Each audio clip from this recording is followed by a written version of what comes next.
JEE main और NEET की date को लेकर, एग्ज़ाम कब होगी, क्या क्या रूपरेखा होगी एग्ज़ाम की। अभी रिसेंटली एचआरडी मिनिस्ट्री ने बहुत सारे चीज़ों को क्लियर कर दिया है। तो अब टाइम आ गया है, आप लोग कमर कस लीजिए और प्रिपरेशन को एक नए तरीके से शुरू कीजिए। आज मैं आप लोगों को बेसिकली कुछ टिप्स बताऊंगा कि कैसे कैसे चीज़ों को आपको जेई मेन और नीट के रिगार्डिंग आपको प्रिपेयर अपने आप को करना है। ठीक है, तो देखिए जैसा कि बोर्ड पे आप स्क्रीन पे देख रहे होंगे, हम लोगों ने जो जेई मेन की जो हमें टेंटेटिव डेट मिली है वो 18 जुलाई से 23 जुलाई 2020 को जेई मेन 2020 का सेकेंड अटेम्प्ट होने जा रहा है। 18 जुलाई से 23 जुलाई। ठीक है, अप्रोक्सीमेटली हमारे पास 74 टू 77 डेज का टाइम है। बहुत इनफ टाइम है। वैसे बच्चे जो अभी 12th का एग्ज़ाम दिए हैं रिसेंटली, या वैसे कुछ बच्चे जिन्होंने ऑलरेडी ड्रॉप कर रखा है, इन्होंने एक साल ड्रॉप किया है, तैयारी करी है, पर किसी कारणवश उनका फर्स्ट अटैम्प्ट जो जनवरी वाला अटैम्प्ट था वो बेटर नहीं गया है, तो उनके लिए गोल्डन अपॉर्चुनिटी है। ये लॉकडाउन उनके लिए एक बहुत गोल्डन अपॉर्चुनिटी है कि उनको अप्रैल से जुलाई तक का टाइम मिला। और सबसे ज़्यादा तो मैं कहूँगा हमारे उन बच्चों के लिए ये फ्रूटफुल है जिन्होंने अभी मार्च में 12th का एग्ज़ाम दिया है। मेरे पास बहुत सारी कंप्लेंट्स आती थी पेरेंट्स की, बच्चों की भी, कि सर हम लोग मार्च लास्ट तक एग्ज़ाम देते हैं 12th का, और अचानक से फिर अप्रैल फर्स्ट वीक में जेई मेन का सेकेंड अटैम्प्ट होता है, तो फिर हमें तैयारी करने का मौका नहीं मिलता है। इसी कारण से ज़्यादा बच्चे ड्रॉप भी करते थे। पर अब आपके पास ऐसा कोई बहाना नहीं होगा, क्योंकि लॉकडाउन के कारण जो है जेई मेन का डेट बढ़ चुका है। आप देख रहे हैं स्क्रीन पे, जुलाई 18 जुलाई से 23 जुलाई तक ये एग्ज़ाम होने की संभावना है। संभावना वर्ड में इसलिए यूज कर रहा हूँ क्योंकि अभी भी मे बी मोस्ट प्रोबेबली अगर जिस तरह के केसेस चल रहे हैं, हो सकता है कुछ डेट आगे भी बढ़ जाए। तो मतलब एक टेंटेटिव डेट तो हमारे पास है कि 18 जुलाई से 23 जुलाई तक जेई मेन का एग्जाम होगा। तो जो बच्चे, बेसिकली मैं बार बार बोल रहा हूँ, जो 12th का एग्जाम दिए हैं इस साल, उनके लिए ये गोल्डन अपॉर्चुनिटी है। आप ड्रॉप करने से बच सकते हैं, ड्रॉप के बारे में सोचिए भी मत। ठीक है ना। तो कुछ पर्टिकुलर टॉपिक्स पे आप ज़्यादा ध्यान देकर एक स्ट्रैटेजी बनाकर आप जेई मेन को बहुत अच्छे से क्लियर कर सकते हैं। जेई मेन क्लियर करने से मेरा तात्पर्य ये है कि बेसिकली 98 परसेंटाइल से ऊपर अगर आपके मार्क्स हैं तो फिर आप समझ लीजिए कि एक जो एडमिशन का जो प्रोसेस होता है उसमें आप बहुत अच्छा फील करेंगे। लेकिन अगर 98 परसेंटाइल से आपकी परसेंटाइल कम है तो फिर आपके लिए समस्या होने वाली है। ठीक है, तो कुछ पर्टिकुलर टॉपिक्स पे आप ज़्यादा ध्यान देकर उसको आप पूरा कर सकते हैं। जैसे हम लोगों ने कोटा क्लासेस हरिद्वार, ऋषिकेश और रुड़की की टीम ने एक मोस्ट इम्पॉर्टेंट टॉपिक्स का एक पूरा कलेक्शन किया है। 3 पार्ट में हम लोगों ने उसको डिस्ट्रीब्यूट किया है। पहला पार्ट जो है वो थोड़ा क्रूशियल पार्ट है, मतलब हर सब्जेक्ट का 3 पार्ट हम लोग रखे हैं। एक क्रूशियल पार्ट है, एक एवरेज पार्ट है। एवरेज पार्ट का मतलब इजी है, जो आप लोग ऑलरेडी जिसपे बच्चों को इन जनरल जो हम लोगों का 10 साल का एक्सपीरियंस है उससे पता चलता है कि वो टॉपिक्स बच्चों की बेहतर होती है। ठीक है, और तीसरा एवरेज होता है, जो थोड़ी सी भी अगर पढ़ाई करी है 2 सालों में तो उस टॉपिक्स पे आपका कमांड हो सकता है।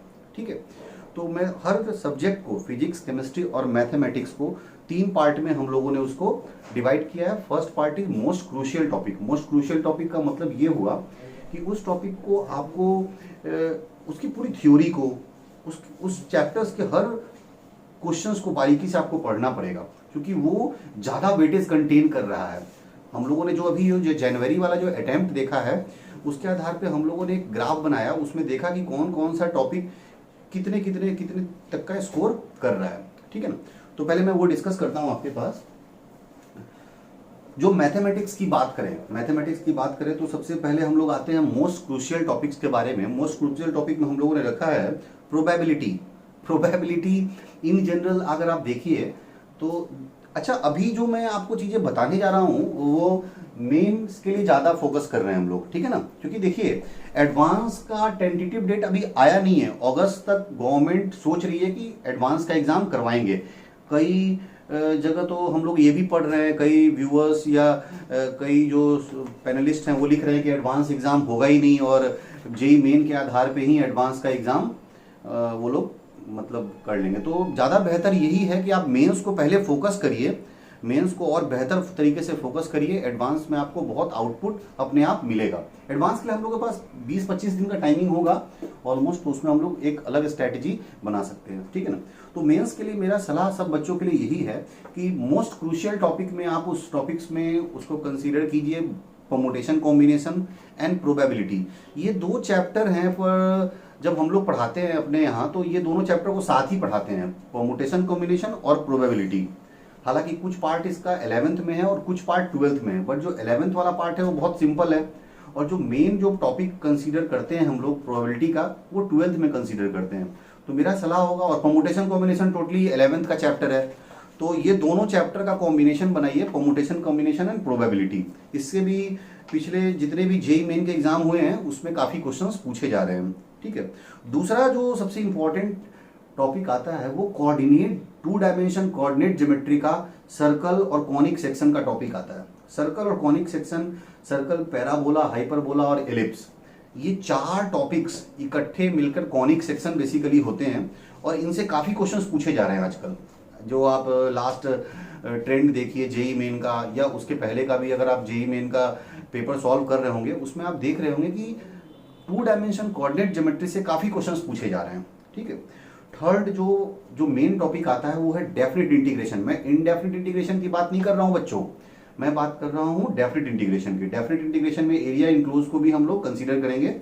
डेफिनिट इंटीग्रेशन के काफी ज्यादा क्वेश्चंस आने की संभावना होती है, 1 से 2 क्वेश्चन से ज्यादा भी क्वेश्चंस हो सकते हैं, किसी किसी टॉपिक्स के साथ उसको मर्ज करके काफी क्वेश्चंस बनाया जा सकता है। तो मेरा कहना है कि थर्ड क्रूशियल टॉपिक जो आप लीजिएगा, फर्स्ट क्रूशियल टॉपिक मैंने क्या बोला, परमुटेशन, कॉम्बिनेशन एंड प्रोबेबिलिटी, साथ साथ रिवीजन करें, एक चैप्टर वाइज उसको लिखें, सारे नोट्स को, जो इंपॉर्टेंट टॉपिक्स के जो फॉर्मूले होते हैं उनको बनाएं, खुद के नोट्स बनाएं, जैसे परमुटेशन, कॉम्बिनेशन और प्रोबेबिलिटी, खुद के नोट्स बनाइए। और किसी एक बुक के, बाजार में बहुत सारी बुक्स उपलब्ध है, आपको अगर हमारे यहाँ कोटा क्लासेस का स्टडी मटेरियल है तो उसको पूरा बनाइए, या किसी भी कोचिंग का स्टडी मटेरियल अगर आपके पास है तो आप उसको थ्रू आउट बनाइए। ज्यादातर बच्चे क्या करते हैं, एक बुक को पूरा बनाने की बजाय 10 बुक को बनाना प्रेफर करते हैं। मेरा सलाह बार बार यही होता है, एक बुक को 10 बार बनाइए, उससे आपके कॉन्सेप्ट रीबिल्ड होते हैं। आपको आश्चर्य होगा, जब हम लोग कभी कभी पिछले 10 सालों से मैं पढ़ा रहा हूं, और किसी किसी क्वेश्चन पे एक क्वेश्चन है, जैसे जब हम लोग उसको पढ़ाते हैं तो कई बार उसको जब नए तरीके से सोचते हैं तो एक नया आयाम मिलता है, एक नया थॉट आता है कि भाई ये क्वेश्चन ऐसे भी हो सकता है। तो मतलब वो जो आपको यही फायदा आपको भी होगा, अगर एक ही क्वेश्चन को आप कई बार बनाते हैं तो उसका आपको फायदा मिलेगा, आपकी प्रैक्टिस अच्छी होगी और कैलकुलेशन एरर होने की संभावना कम हो जाएगी। इसलिए मेरा फोकस बार बार यही है कि एक बुक को आप 10 बार बनाइए, बार बार बार बार बार बार, जो जो चीज उसमें आपको लग रहा है कि ये दिक्कत हो रही है उसको स्टार मार्क कीजिए और उसको बार बार रिपीट कीजिए, ठीक है। तो मोस्ट क्रूशियल टॉपिक में permutation, combination, probability. Second topic है सर्कल विद कॉनिक सेक्शन, आप बोल सकते हैं कॉनिक सेक्शन में सर्कल, पैराबोला, हाइपरबोला और एलिप्स, ठीक है। थर्ड टॉपिक मैंने बताया डेफिनिट इंटीग्रेशन, इसमें area enclose by the curve भी इन्वॉल्व हो जाता है, आप इसको भी बहुत अच्छे तरीके से तैयार कर सकते हैं। वेक्टर एक मास्टर स्ट्रोक है, मैं बार बार बोलता हूं, अगर आपका वेक्टर और 3 डायमेंशन अच्छा है आपको फिजिक्स में काफी फायदा मिलेगा, ठीक है ना। तो वेक्टर और 3D दोनों को आप मोस्ट क्रूशियल में ही कंसीडर कीजिए, इसको आप अच्छे से तैयार कीजिए, बार बार अच्छे से तैयार कीजिए, आसानी से आप स्कोर कर सकते हैं, ठीक है। दूसरी बात आती है sequence and series and quadratic equation. Sequence, series, quadratic equation. Quadratic equation में लोकेशन ऑफ रूट्स हुए, क्यूबिक इक्वेशन हुआ, इससे भी क्वेश्चंस पूछे जाते हैं। जो आजकल जो क्वेश्चंस पूछे जा रहे हैं बेसिकली बेसिक ट्रेंड से हट के पूछे जाते हैं कई क्वेश्चंस। आप देखिए आज से 4-5 साल पहले क्वाड्रेटिक इक्वेशंस पे क्वेश्चन ज्यादा पूछे जाते थे, लेकिन अगर आप उस पैटर्न को अब देखिएगा तो वो पैटर्न अब क्यूबिक इक्वेशन में कन्वर्ट हो रहा है। क्यूबिक इक्वेशन में आप area enclose by the curve को मिक्स कर, या क्यूबिक इक्वेशन में अगर आप एओडी, एप्लीकेशन ऑफ डेरिवेटिव को भी इनरोल कर लीजिएगा तो बहुत अच्छे अच्छे क्वेश्चंस तैयार हो जाते हैं। नेक्स्ट चैप्टर है हमारा कॉम्प्लेक्स नंबर। कॉम्प्लेक्स नंबर अपने आप में एक बहुत बड़ा चैप्टर है, इसमें आप पूरा का पूरा कोऑर्डिनेट ज्योमेट्री पढ़ सकते हैं। तो कॉम्प्लेक्स नंबर भी एक बहुत बड़ा क्रूशियल टॉपिक है और अच्छा क्रूशियल टॉपिक है, उसको आप अच्छे से तैयार कीजिए। और लास्टली मैं बोलना चाहूंगा मैट्रिसेस एंड डिटर्मिनेंट। आप देखिए बहुत लोग इन जनरल क्या होता है, मैट्रिसेस डिटर्मिनेंट को छोड़ देते हैं, मैट्रिसेस डिटर्मिनेंट एक सिंपल वे में बहुत सारे जगह पढ़ाया भी नहीं जाता, बहुत सारे बच्चे बहुत ज़्यादा ध्यान भी नहीं देते, लेकिन मैट्रिसेस की जो प्रॉपर्टी होती है, डिटर्मिनेंट्स की जो प्रॉपर्टी होती है, प्रोडक्ट प्रॉपर्टी हो गई, और भी बहुत सारी जो प्रॉपर्टीज होती हैं एडजॉइंट की, इनवर्स की, उस पर बहुत सारे क्वेश्चंस तैयार किए जा सकते हैं। तो मेरा सलाह होगा बच्चों कि आप मैट्रिसेस और डिटर्मिनेंट दोनों को फोकस कीजिए, वो आपके क्रूशियल टॉपिक्स में आएंगे, जिससे आपको स्कोर करने में फायदा होगी। क्रूशियल टॉपिक में उन टॉपिक्स को भी रखा गया है जो स्कोर करने में आप अगर आप टाइम देते हैं तो आपको आउटपुट आएगा। क्रूशियल टॉपिक में अगर आप बहुत टाइम दे रहे हैं तो आपको ये बेकार नहीं जाएगा, ये आपको आउटपुट देगा ही देगा। एक लास्टली एक और चैप्टर का मैं नाम बताना चाहूंगा, फंक्शन। फंक्शन में बेसिकली क्या है, फंक्शन अपने आप में एक पूरा बृहद दायरा है। फंक्शन को आप डोमेन, रेंज हुआ, पीरियोडिक प्रॉपर्टी हुआ, ये सारी चीजों को पढ़ते हैं, ग्राफ से उसका इंटरप्रिटेशन पढ़ते हैं तो आपको इसका फायदा मिलेगा। ठीक है। एक हम लोगों ने दूसरा उसको रखा है इजी मोड, मतलब आप इजी मोड कह सकते हैं या शुड रीड भी कह सकते हैं, कि जो आपको पढ़ना चाहिए। ठीक है। उसमें हम लोगों ने रखा है application of derivative. Application of derivative मतलब वो टेंजेंट, नॉर्मल और वो जा मोनोटोनिसिटी, मैक्सिमा, मिनिमा, वो सारे को हम लोग एओडी ही बेसिकली बोलते हैं, एप्लीकेशन ऑफ डेरिवेटिव। दूसरा हमारा आता है लिमिट, कॉन्टिन्यूटी और डिफरेंशिएबिलिटी। आपको पढ़ना चाहिए कॉन्टिन्यूटी, डिफरेंशिएबिलिटी से अगर आप देख रहे होंगे जो ट्रेंड है जेईई मेन का, 1 से 2 क्वेश्चन लिमिट, कॉन्टिन्यूटी और डिफरेंशिएबिलिटी से होता है। और लिमिट वाले क्वेश्चन तो काफी आसान होते हैं, बहुत सारे आपके पास तरीके होते हैं लिमिट को सॉल्व करने के, और स्कोरिंग भी होते हैं। तो मेरा कहना है कि you should read limit, continuity and differentiability. उसके बाद हम लोगों ने जो इस कॉलम में जो चैप्टर्स को रखा है, that is differential equation. Differential equation में पहले जो आज से 5-6 साल पहले जो डिफरेंशियल इक्वेशन में 2 तरह के क्वेश्चंस पूछे जाते थे। एक सॉल्यूशन बेस्ड होते थे कि डिफरेंशियल इक्वेशन को आप सॉल्व कैसे करते हैं, दूसरा वो वाले होते थे जो ऑर्डर और डिग्री बताने वाले होते थे। लेकिन अब क्वेश्चंस की संख्या कम कर दी गई है, 30 से उसको 25 कर दिया गया है। तो मेरा आपको ये सलाह है कि डिफरेंशियल इक्वेशन को सॉल्यूशन हुआ, होमोजीनियस इक्वेशन हुआ, बर्नौलीज ट्रायल हुआ, इन सब पे बर्नौलीज इक्वेशंस वगैरह जो है उसको आप ज़्यादा से ज़्यादा पढ़िए। और लास्टली जो सबसे इंपॉर्टेंट टॉपिक है, मैं वो आपसे बताना चाहूँगा, आपको जरूर पढ़ना चाहिए, वो है ट्रिगोनोमेट्री।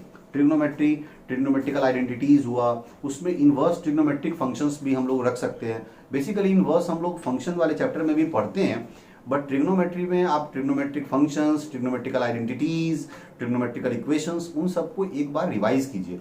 ठीक है। अच्छा, अभी हम लोग जो क्रूशियल टॉपिक हुआ, ये एवरेज टॉपिक हुआ और इजी टॉपिक हुआ, उसके बाद आपको ये भी बताएंगे कैसे पढ़ें। ठीक है। अब हम लोग आते हैं इजी वाले पे, मतलब बहुत इजी, जो एवरेज है, जो इन जनरल जो ज़्यादातर बच्चे थोड़ा कम भी पढ़े, अगर आपकी तैयारी अच्छी है तो आपको बहुत ज़्यादा ध्यान देने की जरूरत नहीं है। उसमें मैं coordinate system, 2 dimension coordinate system की बात कर रहा हूँ मैं, coordinate system, straight line, pair of a straight line, ठीक है ना, इन सब चैप्टर्स को हम लोग एवरेज सिस्टम में मानते हैं कि भाई आप एवरेज है, ये इजी मोड में है, बहुत इजी मोड में है, आप उसको बड़े आराम से एक बार अगर रिवीजन कर लिया, कुछ फॉर्मूले आपने रिवाइज कर लिए, तो आप उसको बेहतर बना सकते हैं। उसके बाद property of triangle, binomial theorem advance level पे अगर हम लोग बात करें, अगर एडवांस लेवल पे बात करें तो बहुत सारी बातें हो सकती है, बट हम लोगों का भी मेन कंसर्न है जेईई मेन। जो नेक्स्ट सेशन होगा मैं उसमें आपको एडवांस के लिए भी बताऊंगा कि एडवांस के लिए क्या क्या करना है और कैसे उसमें हम लोग कैसे मोस्ट क्रूशियल जो वन है, एवरेज वन और इजी वन, तीनों को हम लोग अलग डिफाइन करेंगे। ये मेरा सारा सेशन जो है वो जेईई मेन पे है। ठीक है। तो एवरेज वाले में मैंने क्या बताया आपको कि बाइनोमियल थ्योरम, इन जनरल जो हल्की बाइनोमियल थ्योरम है, रिमाइंडर वगैरह जो क्वेश्चंस होते हैं, थोड़े कैलकुलस बाइनोमियल, वो भी पूछे जा सकते हैं आपसे जेईई मेन में। ठीक है। प्रॉपर्टीज ऑफ ट्रायंगल, स्टैट्स हुआ, हाइट एंड डिस्टेंस हुआ, इन सबको भी आप एक बार रिवीजन कर सकते हैं। ये हुई बच्चों मैथमेटिक्स की बात है। अब हम लोग बात करेंगे केमिस्ट्री की। केमिस्ट्री में बेसिकली हम लोग उसको फिर से 3 पार्ट में हम लोगों ने डिवाइड किया है। The first one is most crucial one, that means आपको ज्यादा मेहनत करनी पड़ेगी, और ज्यादा मेहनत करेंगे उस पर ज्यादा आपको आउटपुट भी मिलेगा। मैं ऑर्गेनिक से शुरुआत करूं, ऑर्गेनिक में सबसे ज्यादा इंपॉर्टेंट है जीओसी, जनरल ऑर्गेनिक केमिस्ट्री। ठीक है। जीओसी में अगर आपने जीओसी में अच्छे से तैयारी कर ली तो आपका रिएक्शन मैकेनिज्म वगैरह सारी चीजें आप उसी में पढ़ लेते हैं, उसका फायदा आपको अल्कोहल, फिनॉल, ईथर और बाकी सारे चैप्टर्स में भी आपको मिलेगा। तो जो मोस्ट क्रूशियल टॉपिक है उसमें मैं रखना चाहूंगा पहला टॉपिक जीओसी, और उसके बाद अल्कोहल, फिनॉल, ईथर वगैरह जो ये टॉपिक्स हैं इसको भी आप उसमें मोस्ट क्रूशियल टॉपिक में ही रखिए। एल्डिहाइड कीटोन को मैं नहीं रख रहा हूं इसमें, अल्कोहल, फिनॉल, ईथर तक ही हम लोग जाएंगे मोस्ट क्रूशियल टॉपिक में। ठीक है। उसके बाद आती है बात रेडॉक्स रिएक्शन। रेडॉक्स रिएक्शन में जेईई मेन के लिए ये टॉपिक बहुत इंपॉर्टेंट है। रेडॉक्स रिएक्शन के बारे में अगर आप बात करें, उससे भी एक क्वेश्चन हर बार पूछा जा रहा है, ठीक है ना। नेक्स्ट बात आती है coordination chemistry. Coordination chemistry, chemical bonding, 2 chapters अगर आपने अच्छे से पढ़ लिए तो बहुत सारी चीज़ें आप क्लियर कर सकते हैं। SPDF ब्लॉक के भी बहुत सारी चीज़ें उसी में क्लियर हो जाती है बेसिकली। अगर आपने केमिकल बॉन्डिंग अगर ठीक से पढ़ ली है तो बहुत सारी चीज़ें आप इनऑर्गेनिक का उसमें कंसिस्ट करता है। तो केमिकल बॉन्डिंग और कोऑर्डिनेशन आपको बेहतर तरीके से पढ़ना है, ज़्यादा पढ़ना है, ताकि इसका आउटपुट आपको ज़्यादा मिले। नेक्स्ट टॉपिक आता है फिजिकल केमिस्ट्री का सॉलिड स्टेट और सॉल्यूशन। सॉलिड स्टेट और सॉल्यूशन, सॉलिड स्टेट और सॉल्यूशन को ज़्यादा से ज़्यादा पढ़िए। और सबसे मेन चीज़ जो ज़्यादातर बच्चे अभी पिछले लास्ट ट्रेंड को मैं देखूं तो फिजिकल, ऑर्गेनिक और इनऑर्गेनिक 3 पार्ट हुआ करते थे, इक्वली डिवाइडेड था। जेईई मेन में क्वेश्चंस इक्वली पूछे जाते थे। लेकिन इन दिनों का अगर आप ट्रेंड देखें तो मेन पार्ट हो गए हैं इनऑर्गेनिक और फिजिकल ऑर्गेनिक। फिजिकल ऑर्गेनिक को एक पार्ट में रखा गया और इनऑर्गेनिक एक अलग से ताकतवर पार्ट बन गया है। तो मेरा सलाह बच्चों आपसे ये है कि आप इनऑर्गेनिक को ज़्यादा फोकस करें। जेईई मेन के लिए इनऑर्गेनिक आपका बहुत संजीवनी की तरह आपके लिए काम करेगा। और मैं बार बार सब बच्चों को बोलता हूँ, अपने यहाँ पढ़ने वाले बच्चों को भी, कि chemistry is the key of success. Chemistry बहुत आसानी से आप स्कोर कर सकते हैं। केमिस्ट्री एक स्कोरिंग सब्जेक्ट होता है। अगर आप जेईई मेन में केमिस्ट्री स्कोर करते हैं तो इससे आपको बहुत ज़्यादा फायदा मिलेगा, ठीक है। अब हम लोग बात करते हैं जो आपको पढ़ना चाहिए, you should read. I think easy mode को हम लोग बात करते हैं, उसमें हम लोगों ने फिजिकल के बहुत सारे चैप्टर्स रखे हैं। Chemical thermodynamics, equilibrium, chemical and ionic equilibrium, ठीक है, periodic classification, surface chemistry, metallurgy, atomic structure, ये सारे टॉपिक्स आपको इजी मोड में आप कंसिस्ट कीजिए तो आपको फायदा मिलेगा। और जो सबसे आसान टॉपिक है उसमें हम लोगों ने रखा है इलेक्ट्रोकेमिस्ट्री, इन जनरल अच्छी होती है। बायोमोलिक्यूल्स, ये भी मतलब आसान है। केमिकल कैनेटिक्स को मैं आसान मोड में इसलिए रख रहा हूं कि जेईई मेन का जो क्वेश्चन केमिकल कैनेटिक्स में आता है वो उतना टफ लेवल तक नहीं आता है। अगर आपने ऑन एन एवरेज तैयारी कर रखी है, फॉर्मूला बेस्ड क्वेश्चन कर रखा है, तो आप जेईई मेन के क्वेश्चन केमिकल कैनेटिक्स के कर सकते हैं। कोई बहुत बड़ा बॉदर्ड होने की बात नहीं है, ठीक है बच्चों। ये था केमिस्ट्री। अब लास्टली हम लोग बात करेंगे फिजिक्स की। फिजिक्स की बात करने के लिए सबसे important, most crucial topic physics. बहुत रहस्यमयी सब्जेक्ट की तरह देखा जाता है इन जनरल बच्चों के बीच में, लेकिन फिजिक्स सबसे इंटरेस्टिंग चैप्टर भी है। फिजिक्स अगर आप देखें तो एक आम लाइफ से कनेक्ट, जो मैथ्स है वो हम लोग इसलिए पढ़ते हैं कि हम लोग फिजिक्स को समझ सकें। तो फिजिक्स मेरे हिसाब से बहुत ज़्यादा इंटरेस्टिंग सब्जेक्ट है। और उसमें जो ट्रेंड जो बदला है इधर 5 सालों में, मैकेनिक्स के क्वेश्चंस कम आने लगे हैं। पहले क्या था, आज से 5-7 साल पहले मैकेनिक्स के क्वेश्चंस खूब ज़्यादा पूछे जाते थे। Mechanics almost 30 to 40% question mechanics के होते थे। कई बार 50% क्वेश्चन हम लोग देखते थे जनरल फिजिक्स। मैकेनिक्स की बात कर रहा हूँ, मतलब मैं work power energy, NLM, motion in 1D, motion in 2D, centre of mass, rotational mechanics and dynamics, hydrostatics and dynamics, इसको भी हम लोग जनरल फिजिक्स ही बोलते हैं। इसके क्वेश्चंस कई ज़्यादा होते थे, 40 to 50% होते थे। लेकिन इधर 5 सालों में, ये जो 5 साल हम लोग देख रहे हैं, इसमें ये ट्रेंड थोड़ा उल्टा हुआ है। आपको मैं मोस्ट क्रूशियल टॉपिक बताऊं फिजिक्स का, उसमें मेरा पहला टॉपिक है heat and thermodynamics. Heat and thermodynamics एक काफ़ी स्कोरिंग सब्जेक्ट है, एक स्कोरिंग टॉपिक है। जो क्वेश्चंस हम लोग देख रहे हैं लास्ट 2-3 साल का, जो हम लोग ट्रेंड देख रहे हैं, उसमें हीट एंड थर्मोडायनेमिक्स भी बहुत ताकतवर बन के उभरा है। अगर आप उस पर मेहनत करते हैं तो आपको बहुत आउटपुट मिलेगा। दूसरा इलेक्ट्रोस्टैटिक्स एंड करेंट, ठीक है। तीसरा रोटेशनल मोशन, मैंने जनरल फिजिक्स में से ये चैप्टर निकाला है रोटेशनल मोशन की, भाई आप इसको अलग से पढ़िए। जनरल फिजिक्स में NLM, वर्क पावर एनर्जी पे आप बहुत ज्यादा वर्क करने के बजाय आप रोटेशनल मोशन पे वर्क कीजिए, आपको एक फायदा मिलेगा इसका। इसलिए मैंने इसको मोस्ट क्रूशियल टॉपिक में रखा है, ठीक है। Lastly wave optics, wave optics भी बहुत स्कोरिंग है। Simple harmonic motion and wave optics, इसको आप ज्यादा से ज्यादा पढ़िए, ये मोस्ट क्रूशियल में हम लोगों ने रखा है। You should read, that means easy mode. Easy mode में हम लोगों ने रखा है current electricity, modern physics. Modern physics को हालांकि मेरा मानना ये था कि हम लोग इसको क्रूशियल टॉपिक में रखें, लेकिन हमारे पैनलिस्ट ने इसको जो है you should read that means easy mode में रखा है कि आप मॉडर्न फिजिक्स को बहुत इजी गोइंग के थ्रू आप इसको पढ़ सकते हैं। लेकिन मॉडर्न फिजिक्स भी स्कोरिंग है। अगर आप देखिए कई बार जो चैप्टर्स टीचर्स छोड़ देते हैं, बच्चे नहीं पढ़ते हैं, कम्युनिकेशन क्वेश्चंस आते हैं उससे। तो मेरा सलाह यही है कि आप कोई टॉपिक को छोड़िए मत, आप पढ़िए, मॉडर्न फिजिक्स के हर टॉपिक को पढ़िए, उसका आपको आउटपुट मिलेगा। दूसरा EMI हुआ, फिर उसके बाद आता है इलास्टिसिटी, ग्रेविटेशन, फ्लूइड, ये सारे इजी मोड में हम लोगों ने रखा है। यू शुड रीड ठीक है। और लास्ट वन एवरेज मोड है, उसमें हम लोगों ने 1 डायमेंशन, 2 डायमेंशन, वेक्टर को इसलिए रखा, वेक्टर आप लोग 11th में 12th में पढ़ते हैं, मैथ्स में भी पढ़ते हैं, फिजिक्स में भी पढ़ते हैं, तो इन जनरल जो बच्चे तैयारी कर रहे होते हैं उनका वेक्टर स्ट्रांग होता है, तो वेक्टर को मैंने एक एवरेज में रखा है। हालांकि है इंपॉर्टेंट, लेकिन चूंकि आप मैथ्स में ऑलरेडी पढ़ चुके हैं इसलिए हम लोगों ने फिजिक्स में उसको बहुत इजी मोड मतलब एवरेज मोड में रखा है। उसको आप बहुत ज़्यादा नहीं भी पढ़ते हैं, अगर मैथ्स में पढ़ रखे हैं तो आपको फायदा मिलेगा। काइनेटिक्स, काइनेमेटिक्स हुआ, motion in 1 dimension, motion in 2 dimension, उसको आप इन जनरल थोड़ा बहुत पढ़ सकते हैं। एनएलएम हुआ, वर्क पर एनर्जी हुआ, इसको भी थोड़ा थोड़ा रिवाइज करके इसमें अच्छा स्कोर कर सकते हैं। सर्कुलर मोशन को भी हम लोगों ने एवरेज स्पीड में रखा है। तो ये था बच्चों, हम लोगों ने तीनों सब्जेक्ट को 3 मोड में बांटा। मोस्ट क्रूशियल मोड, दूसरा मोड हम लोगों ने रखा इजी मोड या यू शुड रीड, और तीसरा मोड हम लोगों ने रखा एवरेज मोड। ठीक है। लास्टली मैं आपसे यही आपको एडवाइस दूंगा कि हर चैप्टर, जो मोस्ट क्रूशियल मोड है उसके हर चैप्टर को आप बहुत इजीली एक नोट्स बनाइए और एक तरीका बनाइए। 74, आप ये सोचिए कि आपके पास 74 डेज हैं, 74 डेज काफी होते हैं आपके लिए।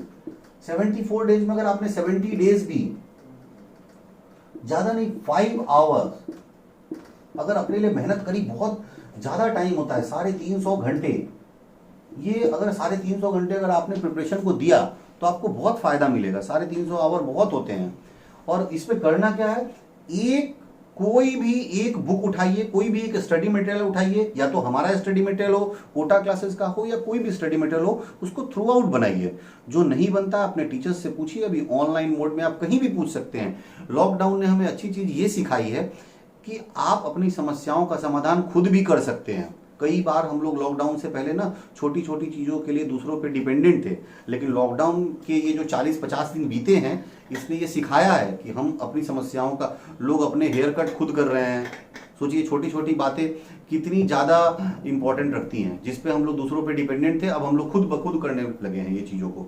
तो मैं यही बता रहा हूँ कि आपके पास 350 घंटे हैं, ये बहुत ज़्यादा होते हैं, आप इसको तैयार कर सकते हैं। जो भी डाउट्स हैं वो अपने टीचर से पूछिए। ठीक है, थैंक यू। नेक्स्ट हम लोग जो है फिर जेई एडवांस के लिए मिलेंगे। Thank you students, bye.